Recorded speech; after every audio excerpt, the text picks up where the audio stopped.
కేసీఆర్ కాశీకే అట, కాశీకి కాదు కాడికి పంపేసి అయిపోతుంది, లొల్లుతుంది.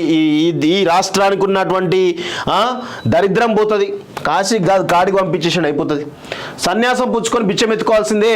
4-5 పిల్లలు పోతే తప్పేంటంటారా? కేసీఆర్కి ఒక కాలు విరిగితే ఫరక్ పడుతుందా? అవినీతిని బయట పెడుతుంటే ఎదురుదాడా? వాస్తవమే కదా. ఉన్నది ఒక కాలు విరిగితే ఏమవుతుంది కేసీఆర్కి? ఏమవుతుంది? ఏం కాదు కదా. అట్నే అంతే, ఒక పిల్లరైనా 2 కాళ్ళనే కదా. ఒక కాలు ఇరగొట్టిండు ఆల్రెడీ, ఎవరు కొడుకు ఇరగొట్టిండు, మరి అదే ఒక కాలుతో తిరగచ్చు కదా. ఎందుకు మరి ఇంకో కట్టె పట్టుకొని తిరుగుతున్నాడు? అంటే మేడిగడ్డలో 200 పిల్లలు ఉంటే దానిలో 3-4 కుంగిపోతే ఏమవుతుందని నిన్న అహంకారపూరితమైన మాటలు మాట్లాడుతూ ఉన్నాడు కేసీఆర్. సిగ్గుండాలే కొంచెం. మరి ఒక కాలు ఇరిగింది మొత్తం ఇరగొడదాం, ఒక కాలు నడవ రాదు చూద్దాం. దేని దానికి ఏ పిల్లర్కి ఆ పిల్లర్ స్ట్రెంత్, ఆ ప్రాజెక్ట్ గుర్తుపెట్టుకో సన్నాసి. ఈ తెలివి కూడా లేదు. నువ్వు కాళేశ్వరరావు నువ్వేమో ప్రాజెక్ట్ పెట్టినావా? అదే సిమ్లు అమ్మేటువంటి లోకేష్ కానీ గూగుల్ మ్యాప్ పెట్టుకొని ప్రాజెక్ట్ డిజైన్ చేసినట్టు నువ్వు మాట్లాడుతున్నావా? సిగ్గుండాలే కొంచెమైనా. నీలాంటోడు ఈ తెలంగాణ సమాజంలో కేసీఆర్ లాంటి తెలంగాణ సమాజానికి ప్రమాదకరం. నీ తెలంగాణకి కాదు, ఈ దేశానికే ప్రమాదకరం. ఈ దేశంలో ఇలాంటి నాయకులు ఉండడం చాలా దురదృష్టకరం, చాలా దుర్మార్గం కూడా. ఇలాంటి వాళ్ళు ఉండద్దు. పాకిస్తాన్ టెర్రరిస్టుల కంటే డేంజరస్ నా కొడుకులు ఈ యొక్క కల్వకుంట్ల కాలకీయులు. అవినీతి బయట పెడుతుంటే ఎదురుదాడా, వేటాడుతాడట. అల్లాటప్పగా కూర్చున్నామా? నేను 10 మంది పిల్లలు చంపి నేను 10 మంది పిల్లల్ని చంపి కుర్చీ ఎక్కలేదు. వాస్తవమే, ఆడు మంది పిల్లల్ని చంపే కదా ఎక్కిండు వాడు కేసీఆర్ గాడు.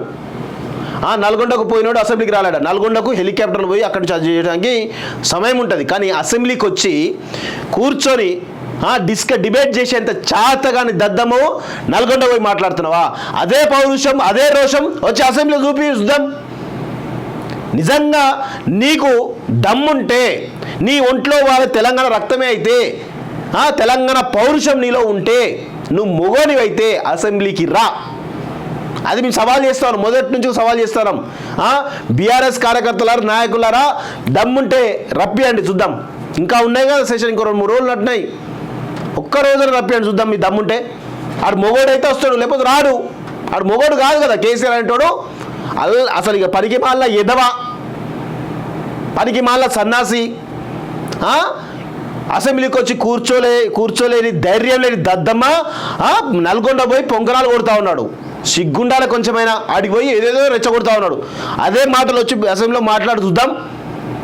అసెంబ్లీ రావడానికి మాత్రం చేత కాదు. హెలికాప్టర్ పెట్టుకొని నల్గొండ పోయి అక్కడ సభ పెట్టి చేయడానికి మాత్రం చేతనవుతుంది. సిగ్గుచరం ఉండాలి కొంచెమైనా. నీకు నిజంగా నీ చెప్తున్నా కదా, మీ బతుకంతా, మీ కల్వకుంట్ల కాలకేళ్ళ బతుకంతా కూడా పనికిమాలిన బతుకే మీది అందరిది. తీర్మానంలో లోపాలుంటే సభకు వచ్చి చెప్పాల్సింది, అంతే కదా. వాస్తవమే కదా. హరీష్ రావు ఎందుకు మద్దతు పలికిండు? సిబిఐ విచారణ అడుగుతున్న బీజేపీ కేంద్రానికి చెప్పి సిట్టింగ్ జడ్జి ఇప్పించలేదా? సిబిఐకి ఇస్తే కేసీఆర్ నుంచి గిల్లుకుందామనే. కాళేశ్వరంపై జ్యుడిషియల్ ఎంక్వైరీ చేయిస్తాం. ఎల్ఎన్టీపై రెవెన్యూ రికవరీ యాక్ట్ అవసరమైతే తప్పకుండా ప్రయోగిస్తాం. మేడిగడ్డ సందర్శనలో రేవంత్ వ్యాఖ్యలు. నీటిపారుదల శాఖపై నేడు శ్వేతపత్రం అంటూ ఒకటి చూస్తాను. సో కాళేశ్వరం పేరుతో కట్టింది ఇసుకలో పేకమేడల ప్రపంచంలో అద్భుత కట్టడం అయితే కేసీఆర్ ఎందుకు రారు? అసెంబ్లీలో సీఎం రేవంత్ రెడ్డి ఎన్నికల్లో పొత్తు కోసమే బీఆర్ఎస్ బీజేపీ ఎమ్మెల్యేల డుమ్మాపై ఉన్న ఆరోపణ అంటూ ఒకరిని చూస్తాను. ఏం లేదు, బీజేపీ బీఆర్ఎస్ పొత్తు ఉండనే ఉండదు. బీజేపీ అట్లా ఎప్పుడు కూడా ఈ పనికి మాల ప్రాంతీయ పార్టీలు అసలే పొత్తు పెట్టుకోదు, రాసి పెట్టుకోండి.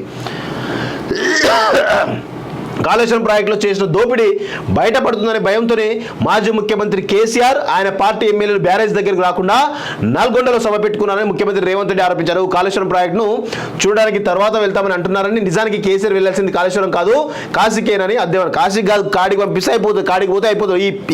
ఈ రాష్ట్రం ప్రశాంతంగా ఉంటుంది. ఈ రాష్ట్రంలో ఎలాంటి మరణాలు జరగవు, ఎలాంటి ఆత్మహత్యలు కానీ ప్రేరేపిత ఆత్మహత్యలు జరగవు. కాడికి పోతే లొల్లొరుతో పీడ పోతుంది, తెలంగాణ పీడ పోతుంది. కాళేశ్వరం ప్రాజెక్టును చూడడానికి వచ్చిన తర్వాత వెళ్తామని అంటున్నారని. కాశీకి వెళ్ళి సన్యాసం తీసుకొని బిచ్చమెత్తుకోవడం తప్ప ఆయనకేం మిగలలేదన్నారు. 1,00,000 కోట్లు ఖర్చు పెట్టి ప్రాజెక్టు కింద కనీసం 1,00,000 ఎకరాల ఆయకట్టుకు నీళ్ళు ఇవ్వలేదు ఆరోపించారు. ఈ ప్రాజెక్టులో కేసీఆర్ సాగించిన అవినీతిపై న్యాయ విచారణ జరిపిస్తామని చెప్పారు. విచారణ బాధ్యతలు సిబిఐకి ఇవ్వాలంటూ డిమాండ్ చేస్తున్న కేంద్ర మంత్రి కిషన్ రెడ్డి జ్యుడిషియల్ కమిషన్కు సిట్టింగ్ జడ్జిని ఇప్పించే బాధ్యత తీసుకోవాలని హితవు పలికారు. కాళేశ్వరం ప్రాజెక్టులో పిల్లర్లు కుంగిపోవడం, దాని నిర్మాణ లోపాలను చూపించడానికి రాష్ట్ర ప్రభుత్వం హైదరాబాద్ నుంచి మంత్రులు, ఎమ్మెల్యే, పత్రికా విలేకరులు బయటగడ్డకు బస్సులో తీసుకెళ్లింది. సో మొత్తానికైతే కేసీఆర్ అవినీతి పుట్టాను, అవినీతి చిట్టాను ఒక్కొక్కటిగా రేవంత్ రెడ్డి బయట పెడతా ఉన్నాడు. వాస్తవం కూడా బయట పెట్టాలే. ఈ కల్వకుంట్ల కాలకేయులను మొత్తంగా అంతమొందించాలనేటువంటి ఒక కృతనిశ్చయంతో ఈరోజు మాలాంటి ఎంతోమంది ఉద్యమకాలం మీకు వెన్నుదన్నుగా ఖచ్చితంగా ఉంటాం, బరాబర్ ఉండి తీరుతామనే విషయం కూడా గుర్తుపెట్టుకోవాలి మిత్రులారా.